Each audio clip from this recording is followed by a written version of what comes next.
to another helpful video from EurekaCrystalBeads.com. Today what we're going to be doing is another stitch tutorial video, and today will be brick stitch. But before I get started, make sure to take a look at our YouTube channel and hit that notification bell if you want to see more content from us. We post videos very regularly, and also make sure to check us out on Facebook as well. So, brick stitch. I'm going to be showing you two forms of brick stitch today. First is going to be just regular flat brick stitch that just goes up and it just forms a square. And then I'm also going to show you how to decrease with brick stitch. So this is essentially what you will end up seeing me make today. So to make it easier for you to see, I'm going to be using size 8 Miyuki seed beads.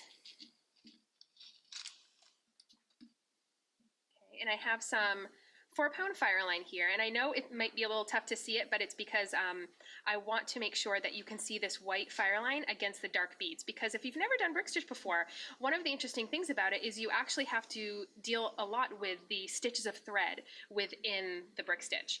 I have my little shears here just to cut my fireline, and I also have some synthetic beater's wax, and this is really fantastic because number one, unlike regular beeswax, this isn't going to go rancid on you eventually. This is a synthetic microcrystalline beater's wax. We carry this on the website.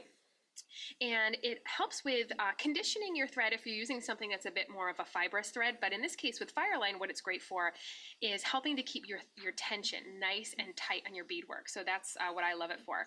And one of the things I do is I have a side for my dark fireline and a side for my lighter fireline. So I have gone through and I have waxed it, and I just pulled off the excess between my fingertips.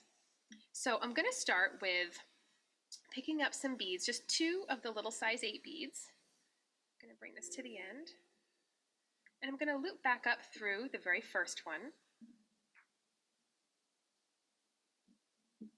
and then back down through the second one. And now just to tighten that up a bit, I'm going to loop back through the whole thing, so I'll end up coming out of the same spot that I'm in now. Down through the last one. Okay, so we have 2 little beads joined together. And now I'm going to pick up another one, and I'm going to loop back around through the second bead. You might have to just pop it into place there a little bit with your finger. And then I'm going to go back up through the first one. And then just like we did before, I'm just going to loop back around one more time, just to strengthen it up, making it a little bit stiffer. Okay, now I'm going to continue to do that until I have 6 beads of length right there. Again.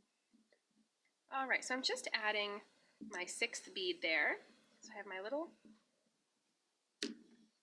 length of beads that are 6 beads long. And again, just like I've been doing, I'm going to loop back around so that way I'm just tightening everything up.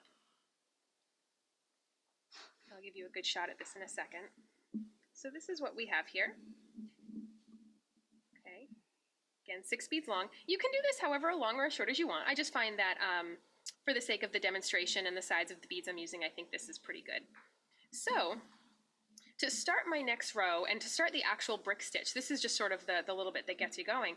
I'm going to start by picking up 2 of my size 8s, and I'm actually going to take my needle and I'm going to go underneath the stitch of thread. That's right where my thread is coming out of that last size 8 that I put on. And you might have to encourage them just kind of to sit down next to each other like that. And now I'm going to go up through this bead right here. And because we've sort of caught ourselves underneath that stitch of thread, as I pull, it's going to tighten right down. And I know might be a little tricky to hold on to it. Let me give that a good tug, because there's not much to hold on to here, but it does get easier. All right, so that started the next row. So now I'm going to pick up 1 bead, and I'll do 1 bead for every stitch that I have left. So that'll be a total of 4. And then the 2 that I just put on makes the 6. So I went underneath the stitch of thread, pulled it down, and now I'm going to go up. There we go, up through that bead. And it tightens it down. I'm going to pick up another one. You might have to give it a little bit of a good tug. I'm going to go underneath that stitch of thread. Get that little tail out of the way here. And then go up the bead. Just make sure when you go up the bead, you're not going back underneath the stitch of thread as well. You don't want to undo what you just did. So Just 2 more times to finish up this row.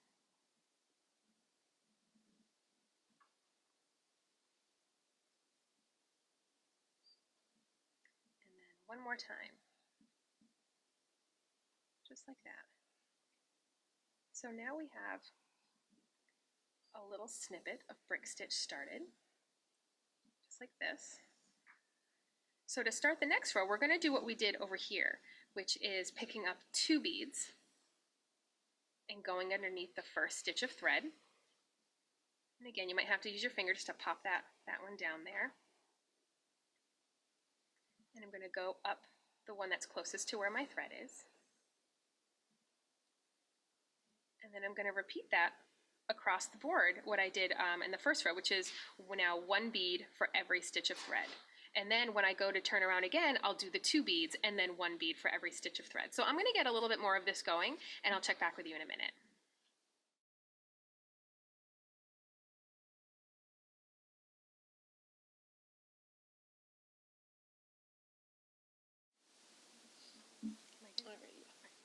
Okay, so as you can see, I now have a few rows, or actually 5 rows of brick stitch here that I've been working up, going back and forth like this. Now, one thing you might notice is that if you turn it this way, it very much looks like peyote stitch, or actually an odd count peyote stitch, which is actually a bit more tricky to do than an even count peyote stitch for flat peyote. So this is another great way to get sort of a similar look.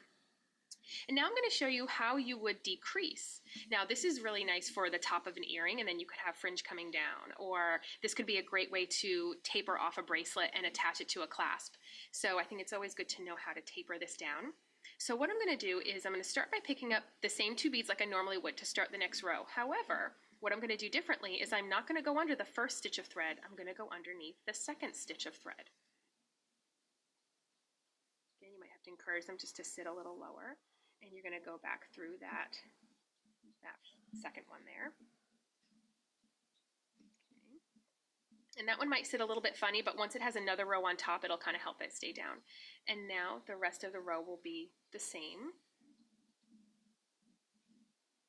as we've been doing, 1 bead per stitch.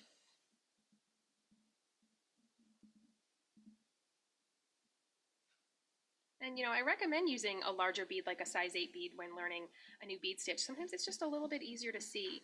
It may not always be as easy to keep tighter tension as something smaller like a delica, but it definitely helps to be able to see what you're doing.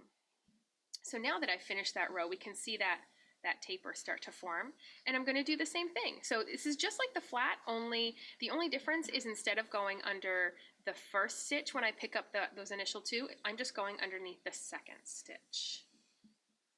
And what's nice about brick stitch, it actually works up pretty fast, especially once you get into a nice little rhythm.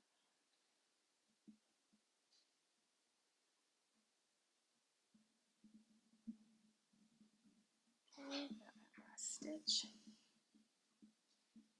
And then I just want to point out to you how you can see how once this new corner bead was there, it forces the one underneath it to sit a little bit straighter, so you don't have to worry as much about that.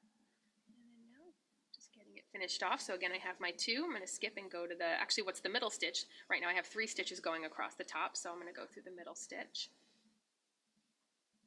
Pick 1 more, the last stitch, right there in that row.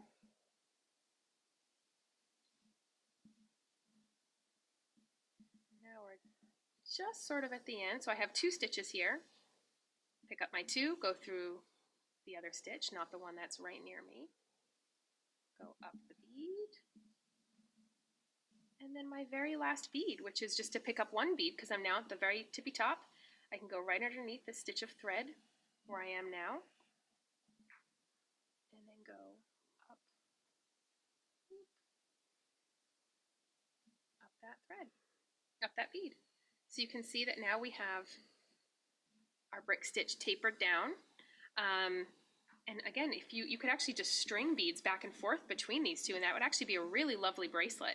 And then right where the tapered points are, you could attach to your clasp. So this is a really great little technique to know, even if you're using it just to have as the ends of a bracelet, though you can do certainly entire bracelets with brick stitch, and it's actually particularly lovely if you love sort of things that look a little more organic. You could do freeform brick stitch where you do all different types of beads all together, shapes, sizes, in a beautiful color family. So brick stitch is a lot of fun. So I hope you got something good out of this video. Until next time, folks, see you later.